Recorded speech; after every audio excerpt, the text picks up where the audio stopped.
রাষ্ট্রীয় প্রতিষ্ঠান, বিভিন্ন সরকারি প্রতিষ্ঠান, স্থানীয় সরকার বিভিন্ন পর্যায়ে দলীয়করণে দলীয় নেতা কর্মীদেরকে পুনর্বাসনের একটা ক্ষেত্র বানানোর চেষ্টা করা হচ্ছে। আপনাদের মনে আছে সাংবাদিক বন্ধুগণ, এই মিলনায়তনেই সাংবাদিক সম্মেলনে আমরা আলাদাভাবে দলীয়করণের একটা তথ্য প্রমাণ তুলে ধরেছিলাম।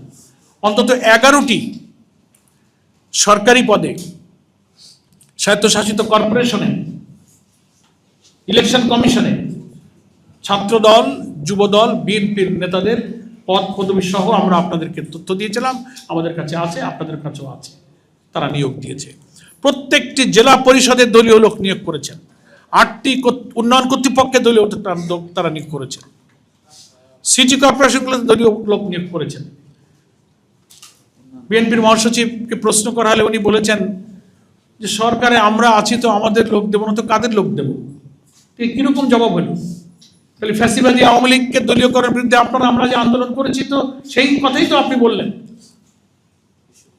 এবং বিশ্ববিদ্যালয়গুলোতে সব ভিসিদেরকে সরিয়ে দিয়ে দলীয় পদ পদবীধারী ভিসি নিয়োগ দেওয়া হচ্ছে।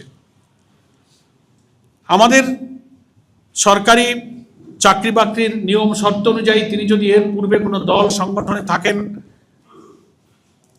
সেখান থেকে পদত্যাগ করে আসতে হয়, তার একটা সময়ের টাইম ডিউরেশন থাকে।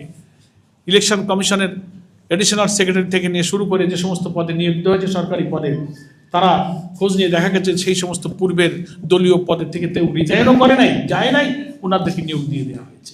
ফলে সরকারি চাকরিতে নিয়োগের জন্য মেধা, ইন্টারভিউ, যোগ্যতার কোনো দরকার নাই।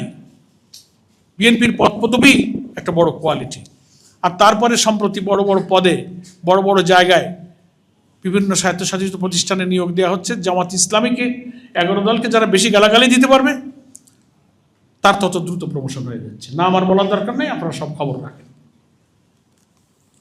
সেজন্য এটা যেন মনে হচ্ছে যে বিএনপির দলের নেতাকর্মীদের একটা বেকারত্ব দূর করার, পুনর্বাসনের একটা কেন্দ্র হয়েছে সরকারি এবং আধা সরকারি স্বায়ত্তশাসিত প্রতিষ্ঠানগুলো। এটা হচ্ছে সরকারের 6 মাসের তৃতীয় ফেলিওর।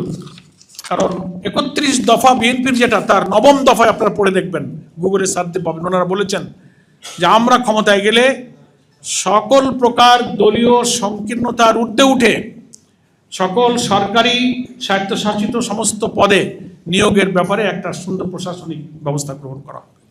তো এটাই কি দলীয় সংকীর্ণতার ঊর্ধ্বে?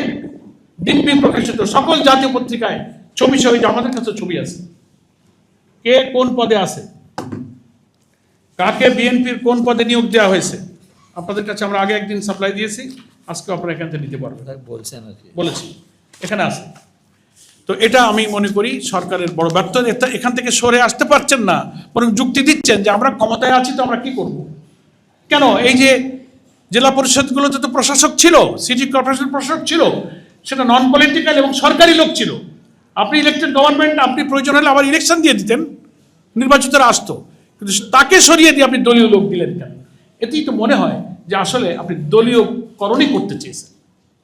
না, এমন না যে সেখানে কোনো প্রশাসক নাই, এখনই একটা প্রশাসক দিতে হবে, যে কারণে দিতে হয়।